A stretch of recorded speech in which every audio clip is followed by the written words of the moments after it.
And I'm live. How's it going, everybody? This is Jose Trujillo, coming to you here from a corner of the art studio. It's time for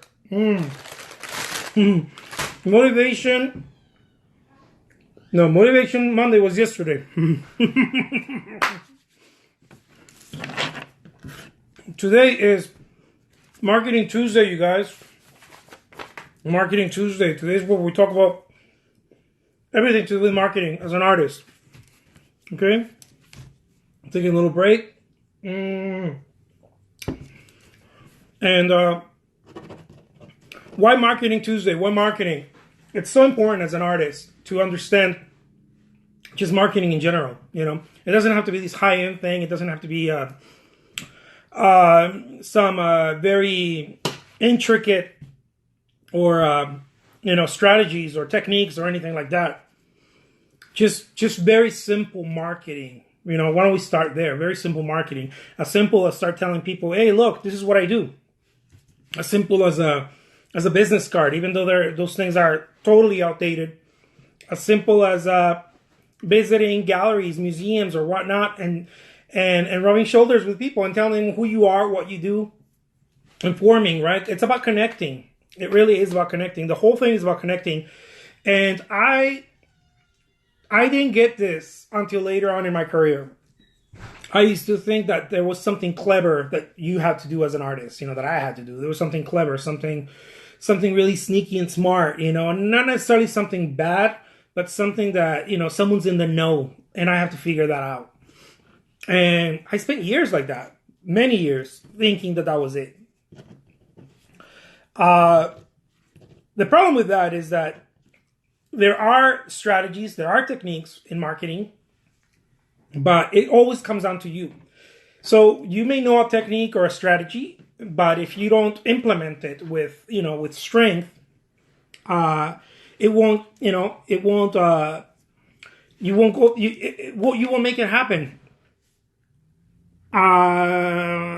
Mircal Vino, disculpa, estoy hablando en inglés. I'm going to do another one in Spanish, guys, for the Spanish-speaking folks that follow me on YouTube and here on Instagram and on Facebook. I know some of you join us also here on Instagram. But for today, right now, I'm going to do this one in English, but I'm going to do another one in Spanish because I know a lot of people speak Castellano, Spanish, right? So here we go. As I was saying in marketing, how important is it, right? Well, we already know, right? You don't market, you don't sell. It's as simple as that. Unless something else is happening, you know, someone else is doing it for you. Someone else is pushing your agenda, right? Your product or whatever. But if you don't get to this place where you start understanding that it comes down to you, it's going to be very difficult. It becomes very difficult because we start thinking about, again, you know, as I mentioned, we start thinking about all these things that someone knows that I don't, right? We get to those places. Like the other day I posted something on some social media groups on Facebook. What makes art valuable? And a lot of those answers happen to be about, a lot of the answers that I got were about someone else knows something, right? Someone else is doing something shady. And that is why pretty much my artwork is not as valuable as other people's. And this is more or less the thing that I hear all the time, you know, and I don't think that it's intended bad or it's, some of it, yes, some artists are jaded, some artists are upset. Totally understandable. But at the same time, it's not true. You know, it's not true that that the game is rigged and someone else. And certainly if you're talking about, you know, big daddy auction houses or, you know, the way museums move their artwork and whatnot, and you get into whatever politics they have and whatnot. That's a whole other game. That's a whole other thing. That's it doesn't connect with day-to-day artists, with us, with people that are like creating artwork and trying to get it into the market. One of the very first things that I started realizing in my art career is that me and my friends, we started comparing ourselves, wrongfully, I think, to all these deceased artists. How's it going? Want to be part of this or what? Yeah. Well, get your chair. I guess my wife wants to join us now. We started comparing ourselves to all these artists that, you know, to the Dalís, to the Monets, to the Van Goghs, and you know, we started. Hey, baby, coming over. Sorry, guys, I was packaging. It's my wife, Lisette. She wanted to join us. So you make sure to time us. Yeah. So, with Van Gogh, yeah. And we started comparing ourselves with, you know, but we started comparing not only the career, but the value that the market perceives of them. Yeah. You know? Yeah. When we think of this artist, we automatically think like, oh, well, this and that, and then we start talking about the value that the market already has. And it's not fair because, again, it's like one of those things. If you start looking at the value that the overall market agrees upon, you have no play. You can't really play in the game. Well, and you don't have all the information. That's why I like her to join in. You don't have all the information. You don't, I mean, first of all, the time period in which they existed, there was a smaller population of people, right? Yeah, just to start out with. So getting your artwork out there was in a big city. Big cities were limited and population was limited. And I think the way art was sold was different. Yeah. And marketed and its value. I mean, there are so many different types of things that we can buy with our money now. Even 30, 40 years ago, it was so different than now. The money that was in the 80s, it's so different than now. Right. And so I think we forget about those things. Like now we're competing with so much more. Right. In terms of what people want to spend their money on and what they see as valuable. Yeah. And so I think that's what forces you to then be creative in how to market yourself and market your artwork. Yeah. And another thing is that we tend to think that art is this thing that, you know, and certainly is. Of course it's a passion. It's personal. It's, you know, it's all these things. But many times we tend to think that it's really bad to look at it as home decor. You know? I think, you know, like certain little things that stop us from just. I mean, I don't even want to talk about like techniques and that kind of stuff yet, right? Marketing techniques and all that. I think that the most important, because most people want to jump into that, like what are the techniques, what are the best strategies and whatnot. I think all those things are important, but I think what is even more important is understanding that you have all these stoppers that society and that the art market itself has placed upon, you know, the community. Absolutely. And that you've placed on yourself. You placed on yourself. Other artists have placed these stoppers. I call them stoppers, bumps on the road, whatever you want to call them. They slow you down because, you know, one of the things that I had a hard time with when I wanted to market my work is it has to be a certain way. It has to be a collection and the color has to match and the frames have to be, you know, it has to look cohesive and it has to be this thing. Right. And I saw my peers, you know, doing the same thing. They all wanted to do that. Nobody really was like, you know, I'm just an artist. Today, I like to just take photos or sketch. And tomorrow, it doesn't mean that you're all over the place. It means that you allow for expansion and for your vision to, you know. Exactly. For you to grow. Right. And I think that galleries and whatnot, they keep saying all these things. A lot of them, not. Oh, even artists. Oh, especially artists. We say this to each other. We say this to each other. I remember hanging out with artists all the time, and we would talk about, you know, you shouldn't put different frames on your artwork, and you shouldn't do this, and you shouldn't do that, and you know, it should be, if you're gonna paint large paintings, it should all be large. If they're gonna be small, they should all be small. If you're gonna do large and small, you should use the same exact palette for all of them. So that people recognize you.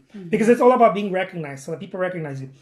I think that these ideas, especially these ideas, come from a time where if there was a group of artists joining a salon or whatever, you know, it's probably 1,000 of them. Right. Today, if they do a call to artists in a gallery, it'll probably be like 30, 50,000, 100,000. I don't know. Yeah. The pool is so much bigger where I don't believe that this... You know, it's counterintuitive, but I don't think that these things apply anymore to us. Right. You know? I agree with you. Where most people think... It's a different market at a different time, and I think everyone's trying to figure it out. Yeah. Constructive critique versus criticism is itself a... Hey, what? Debatable topic. Oh, okay. Yeah. Yeah, totally. Yeah. I had this happen to me once. I went to a gallery and I was going to get some work in there.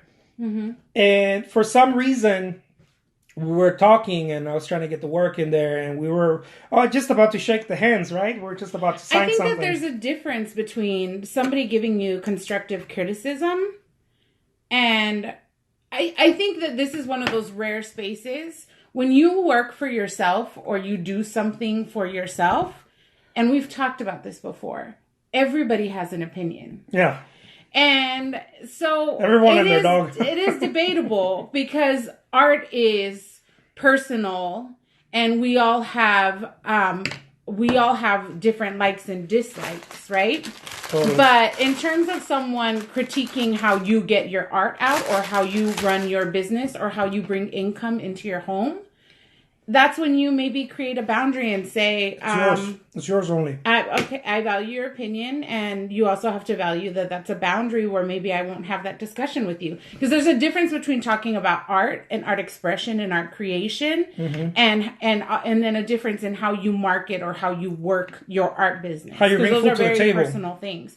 And I think that people should feel strong enough in themselves to say, no, that's personal because that's about money and how I bring money to the table, and then kind of set it there. Because I think people get confused between how to work your art business and friends will do it. I mean, I've been guilty of it, of being like, maybe you should do this, or maybe you should do that, or you should, you know what I mean? And it's a deeply, I have no investment in their home. So maybe I don't know best, and maybe I shouldn't say anything. Right.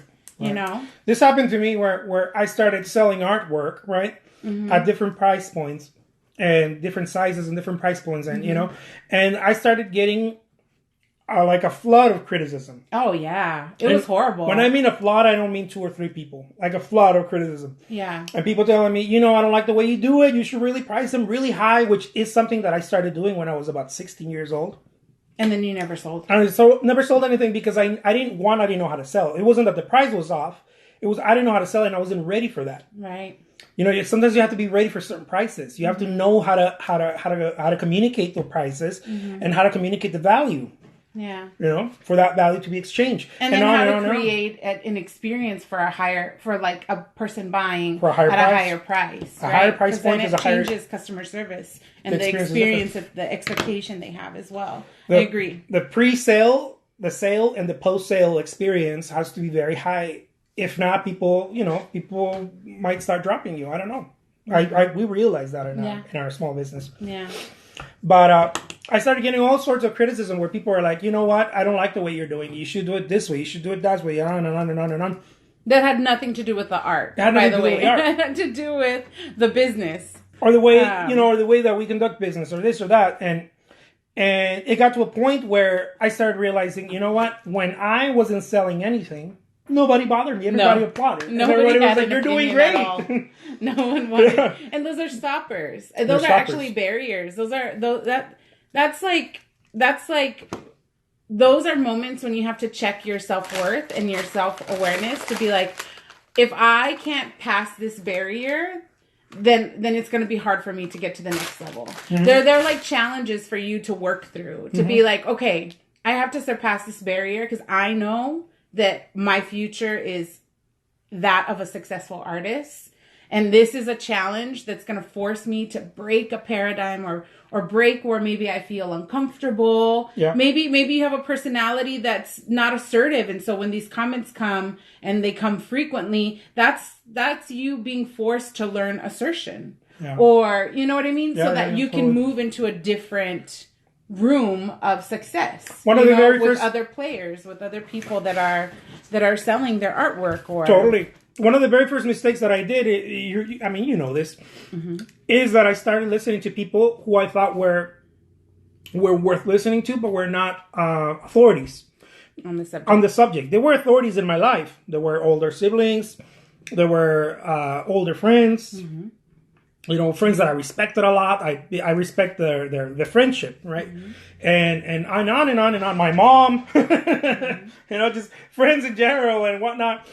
And I started listening to advice, and this really took me onto a very negative turn.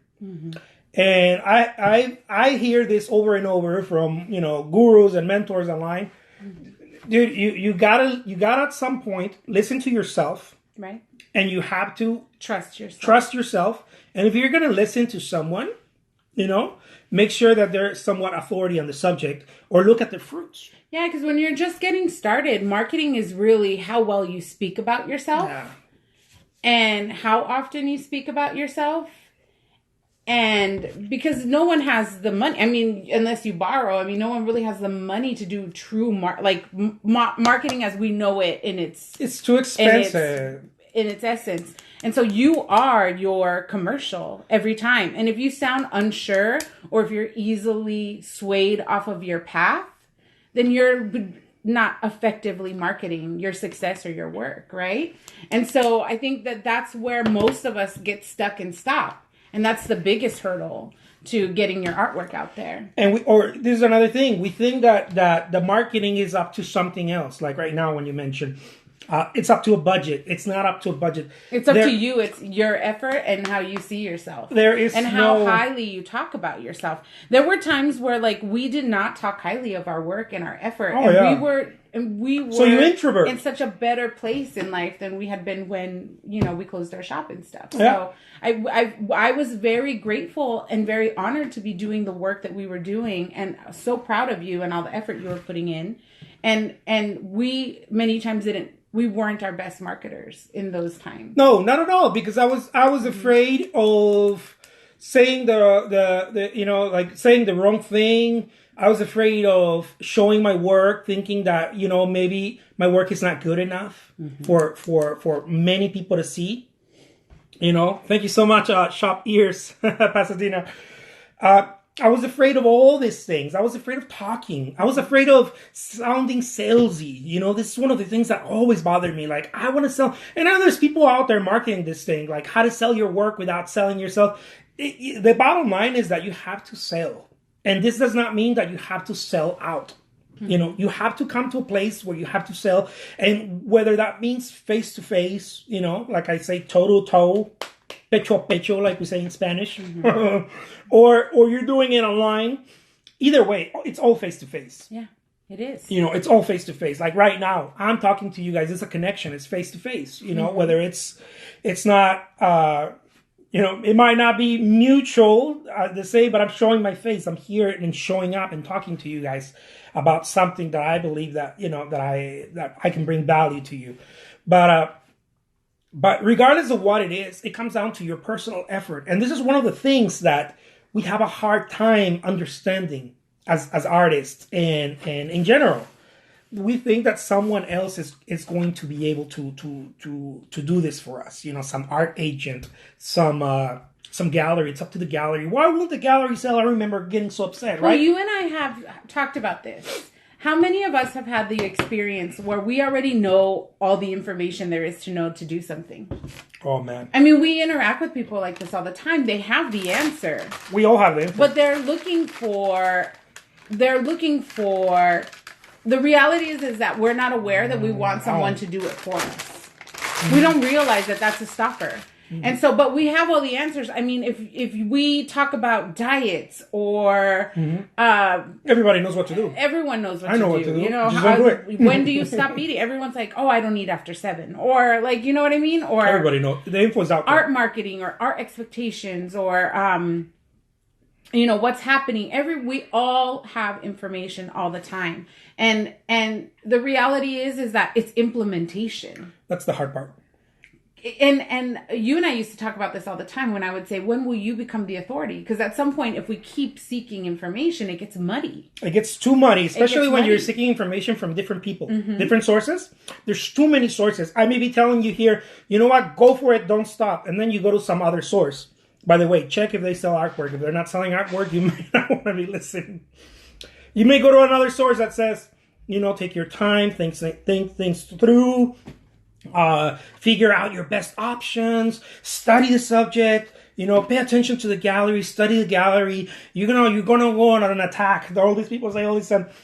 My advice is go knock on the door right now after you watch this. Well, and the thing is that when you and I talk about this all the time, is that we have all the information, but we're looking for the right conditions. And the reality, the right condition is for somebody to handhold you and take you there. But no one's going to do that. I mean, even if they do it, it's impossible. They can't do it 24/7. It's like the whole saying, like, lead the horse to water, right?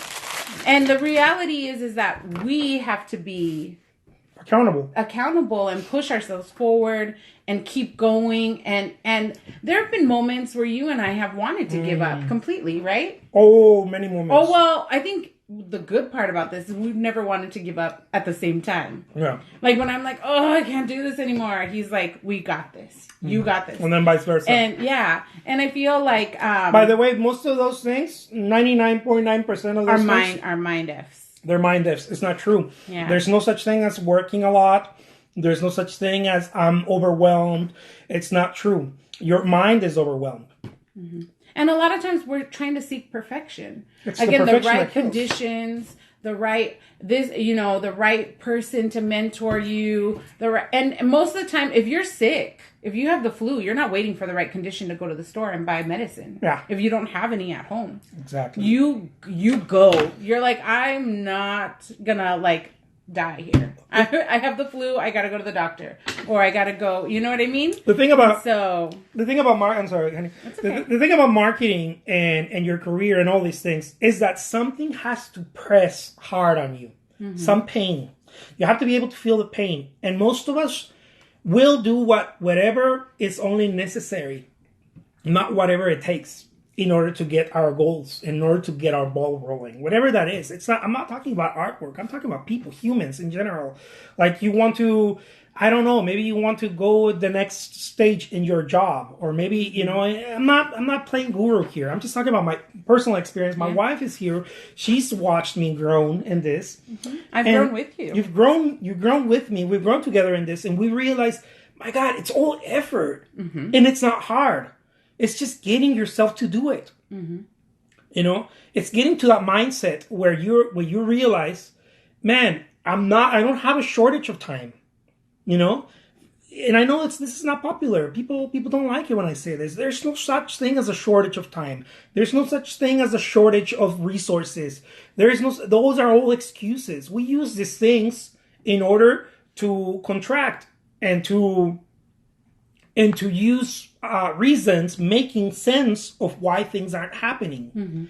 Mm-hmm. If someone's not buying my work, what do I do right away? Oh, well, it must be the artwork. It must be the artwork. It must be the way I painted it. The way I painted didn't connect. This is when you break up with either the brush or the palette knife, because you go back and forth. Yeah.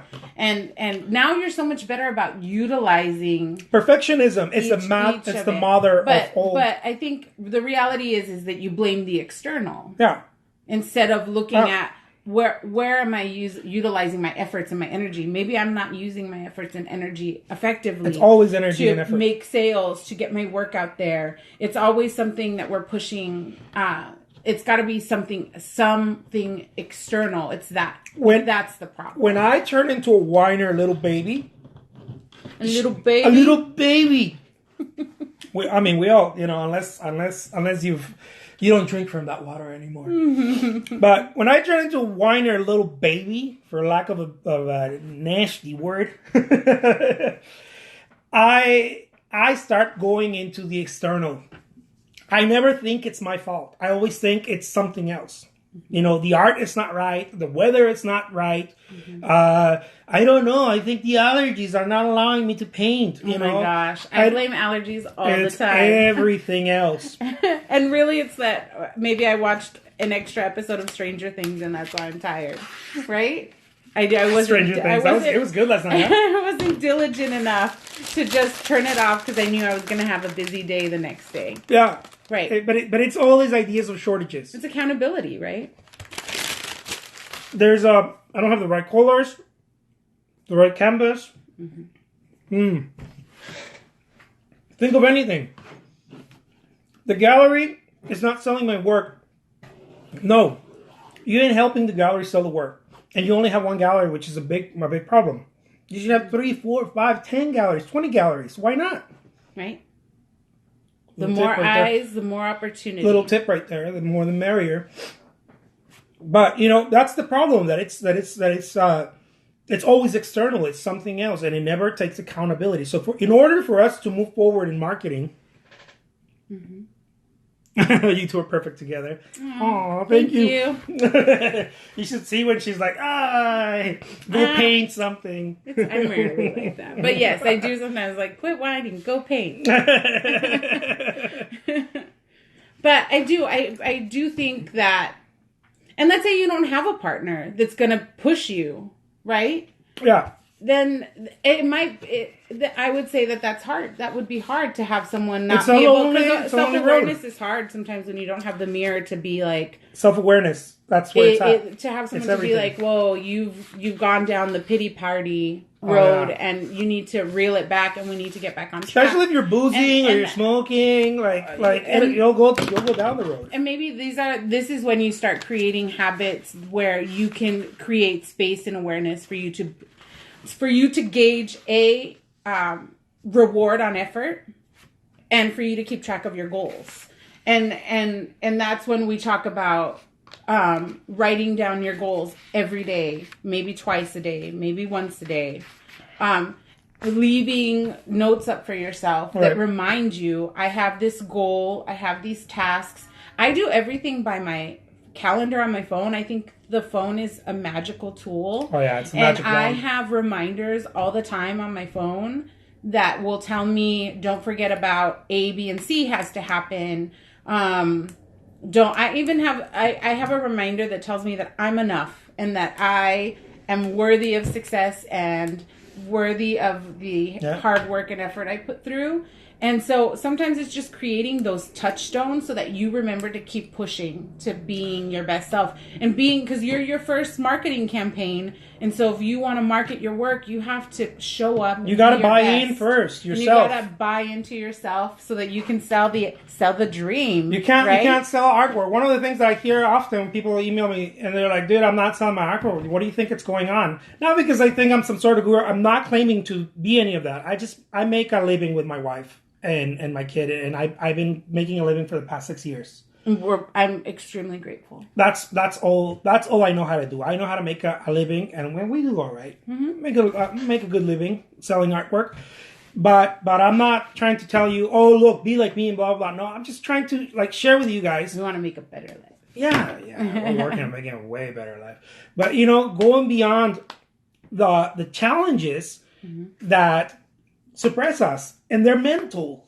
This is the thing that most of us don't talk about. Like in the art circles, we don't talk about how mental these things are. It is mental, and I think too that the benefit of this, and you and I have talked about this, is that you're not striving for monetary success alone. You are really striving for success as a whole. Like when you talk to me about your dreams, it's never in this like superficial. It's like I believe that I am supposed to excel in this space. Like, that's the way you and I have always spoken to each other. When we were first dating, those were the long talks of like, I have this dream and I won't be satisfied until this happens. And I feel like that pushes and drives so much of what we do every day, because it's that passion, that push. Yeah, that's what keeps us going. That's the gas that keeps it going. I also believe that you're born in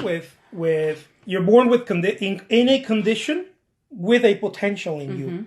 Mm-hmm. It's not some spiritual or whatever. No, they're just paradigms. Things we saw growing up. The condition in your ideas we saw in our home regarding success and education or ideas of industry or society, whatever. Your social, your cultural conditioning, familial, whatever. And then you have a potential, and your potential is a mother effing like huge bomb.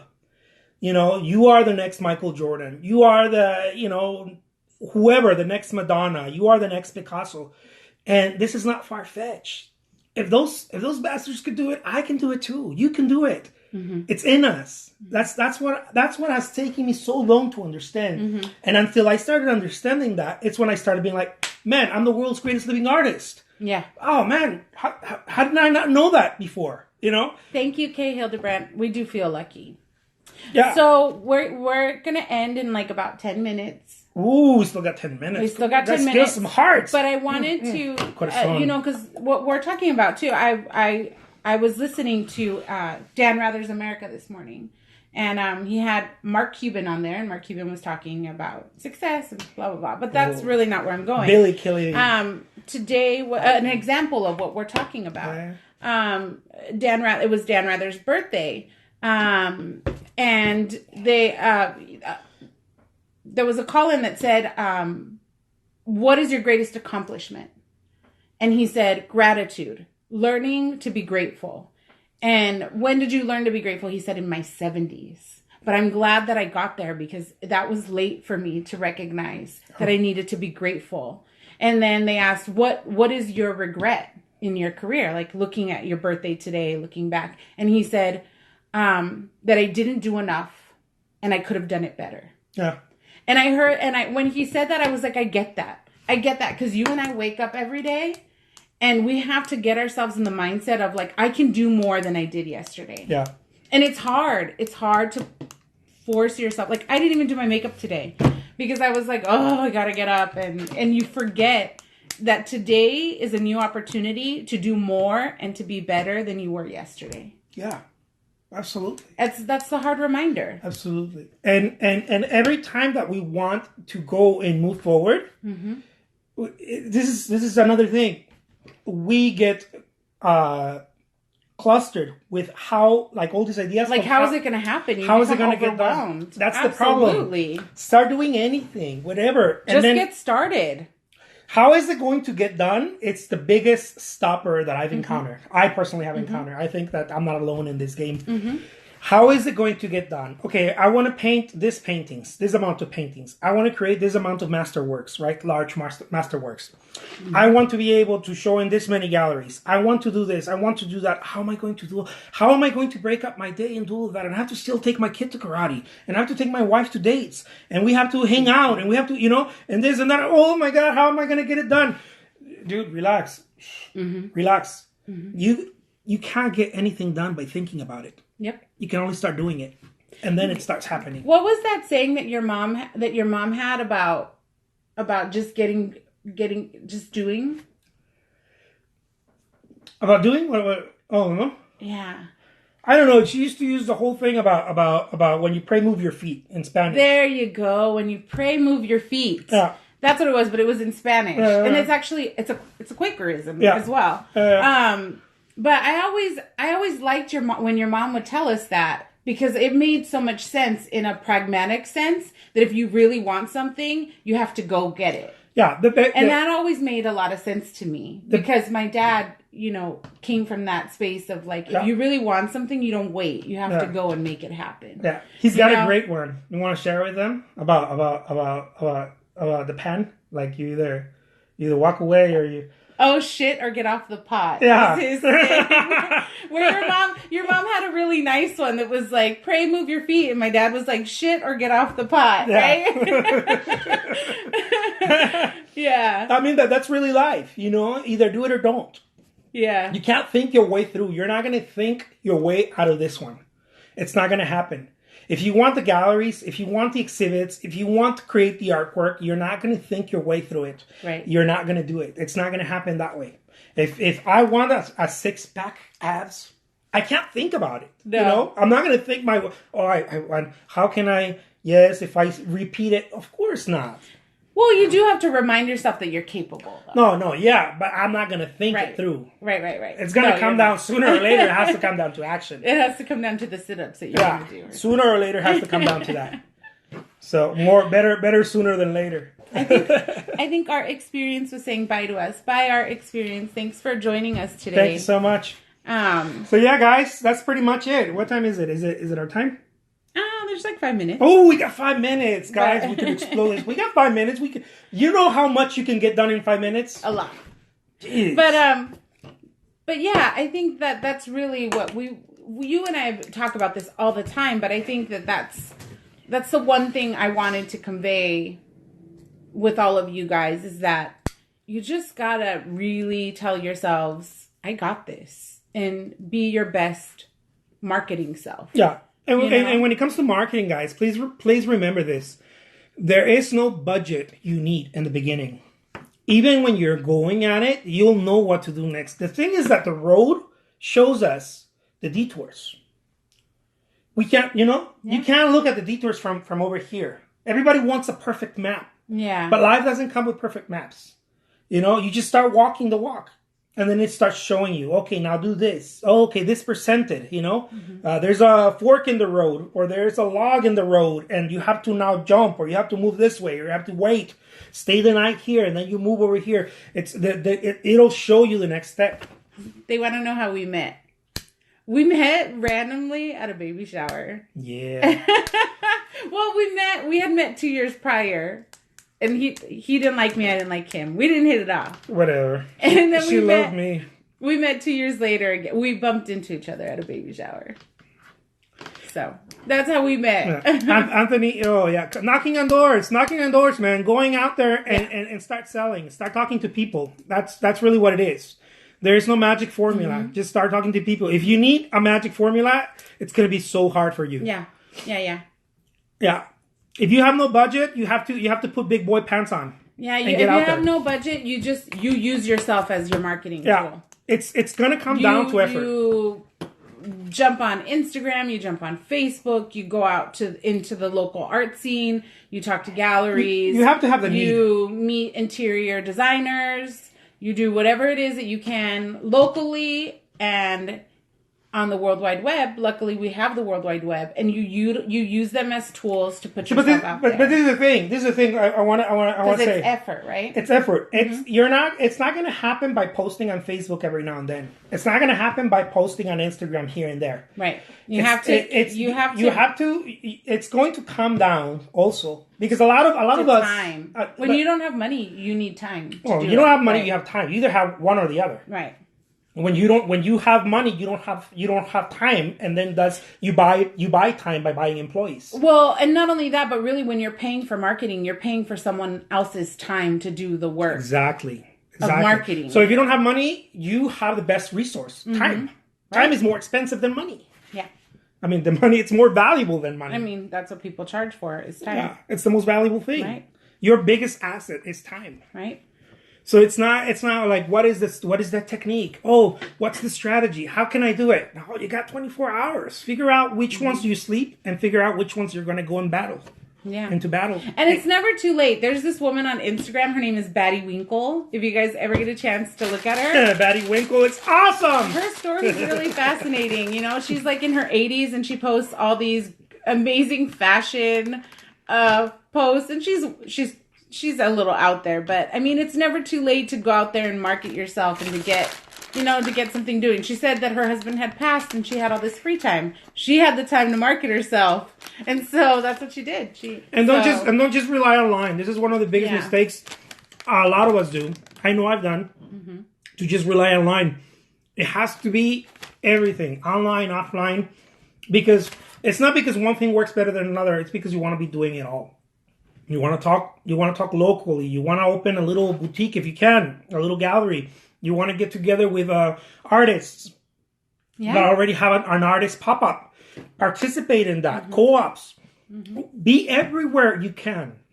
I know this sounds like, oh my God, that's what it takes. I'm sorry. Anyone else that tells you, you can get by with this, they're talking to you about the same salary you're making at work.